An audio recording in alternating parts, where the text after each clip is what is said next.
Hi, Gabby here, owner and clinical director of Recovered and Restored Eating Disorder Therapy Center. I just want to jump on and talk to you guys a little bit about making peace with exercise.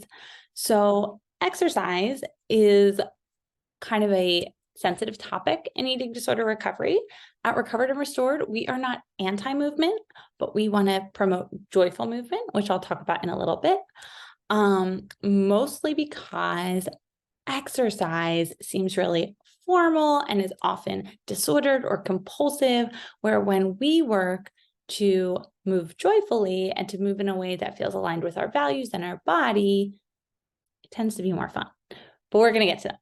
So exercise is typically in eating disorder used as a compulsive behavior. It's often, not always, used to compensate for eating or compensate in some type of way, or to change someone's physical appearance in a way that is unhealthy. Exercise in its origin is not bad. Again, we are not anti-movement. We are not anti-exercise, but we don't want you to hurt your body in the process. And you should never feel like you have to earn food or make up for not moving your body in a certain way. Never. So what we like to talk about with clients is called joyful movement. And joyful movement, very simply, is doing movement that you love in a way that is not compulsive and is not necessarily regimented. So a lot of times when clients will come to us, they will share their exercise routines. And routines aren't necessarily bad, but for us and what we do, a lot of times there are compulsions behind it, there's guilt behind it, there's pressure behind it, where again, hence the word joyful, has nothing to do with that. So what we like to do is talk with people about what movements they actually enjoy. Right? What a concept for some people, and for others, they're like, yeah, duh. But I know for me, when I was personally going through recovery, that was something I had to work on. So the first thing we're going to have you do is talk to us about your exercise. What does it currently look like? Is it a few times a week? Is it multiple times a week? Is it multiple times a day? What's the intensity, frequency, or duration, right? So we're going to talk about it, and it's okay. Whatever it is, wherever you're at, it's okay. But know that if it is too frequent or if it is too intense, that can be dangerous, especially if you are not nourishing your body enough. But it can be dangerous, period. So we're going to talk about it. I think one thing that we really try to do at Recovered and Restored is talk honestly about, physical struggles that can happen when we don't take care of our body. And that's not to say it will happen, but that's to say these things can happen. And we want to set up our clients and anyone listening for success and to have a healthy, happy life, not a life filled with injuries and pain and all the things. So we're going to talk about it. Then we're going to say, okay, what are you willing to change? Because if someone's not ready to change their relationship with exercise, we can give them ideas, we can give them suggestions, we can give them feedback, but it's not going to get us very far. So we might have to talk about what would it look like to get ready. We might do some visual imagery of what it might look like and feel like to exercise less. We might talk about that. We might also try to talk about when is the last time you felt joyful while using movement, right? And they might say, I've never enjoyed movement. Okay, well, maybe we just need to find what type of movement you like. So what have you done, right? So we know you don't like that. So let's figure out what you might like. Or they might say, oh, I used to love swimming. I was on the swim team in high school. Cool, awesome. Okay, how can we incorporate swimming back into your weekly or monthly routine in a way that, again, feels joyful, not compulsive, not rigid, not forced, not done for the sake of doing it, but joyful, right? And it does take a lot of steps to get there. So we'll talk about what those steps look like. So for example, with this person who maybe said swimming, I'm going to talk to them about what they liked about swimming and how their body felt when they were swimming, and maybe have them tell me stories about when they felt good swimming and different swim meets or whatever it might have been. Okay, so now we've talked about it, we've talked about doing it, but let's say they're not swimming and they're doing several different things. We might also talk about what would it look like to cut some of this back. So we come from a harm reduction model. I am not here to tell anyone what to do, but I am here to try and help you make some changes so that we can challenge your eating disorder in a way that feels safe. Right?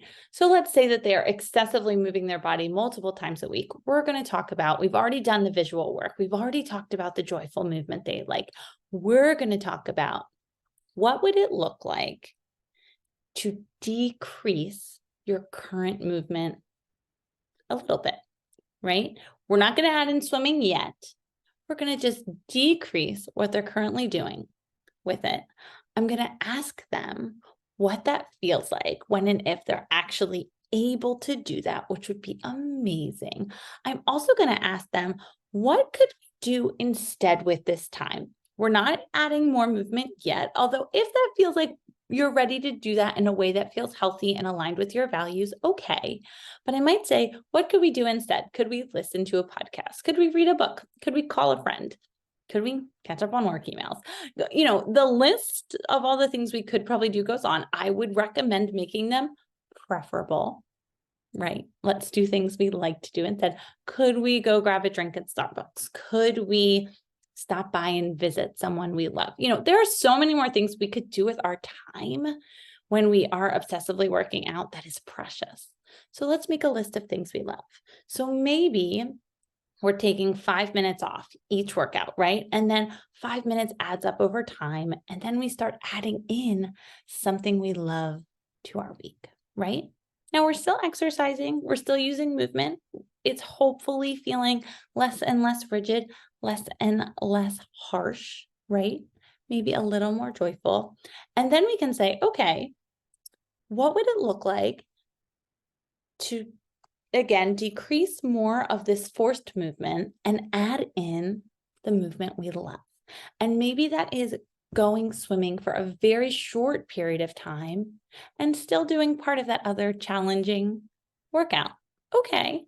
But over time, just slowly adding in movement that is joyful, movement that aligns with our happiness and who we are, and that does not feel forced, does not feel rigid, does not feel like we're making up or compensating for anything, but just brings us joy. I would also encourage you, if you're doing this, to think of more types of movement that bring you joy, or try different movements that may bring you joy. Also, remember that when you exercise, you're allowed to stop. One thing that I know when I was in recovery that was like a game changer for me was when someone gave me permission to not finish the workout. Let me please give you that permission today. You do not have to finish the workout. If you pressed play, but you're just not feeling it, you can press pause. You can stop. You can come back to it later, or you don't have to come back to it at all. Movement is optional. Movement should be fun. Movement should be joyful, and it should not be forced or compensatory.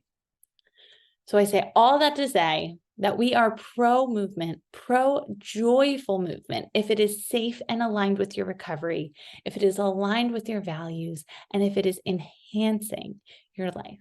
Not restrictive, not compensatory, and you're always allowed to hit pause or stop. If you want to talk more about this or anything, literally anything at all, please reach out to me and my amazing team at recoveredandrestoredtherapy.com. You're welcome to comment below. You're also welcome to email me at gabby@recoveredandrestoredtherapy.com. I'd love to have a quick chat with you. Please note that this is not a supplement for therapy. These are just videos to help you if you are struggling, or if you know someone who is struggling, or if you're just bored. No, but this is just to help you recover. This is just to support you, to let you know that you're not alone, and all of us at Recovered and Restored are cheering you on. We are on the other side of our eating disorders, and you can be too. Again, if you want to talk more about this, please reach out. You can also find us on Instagram at Gabrielle LPC or at Recovered and Restored, or again, the ways I mentioned earlier. I hope everyone has a good day. I hope you know you are loved, worthy, and important, and I'll be back soon. Bye.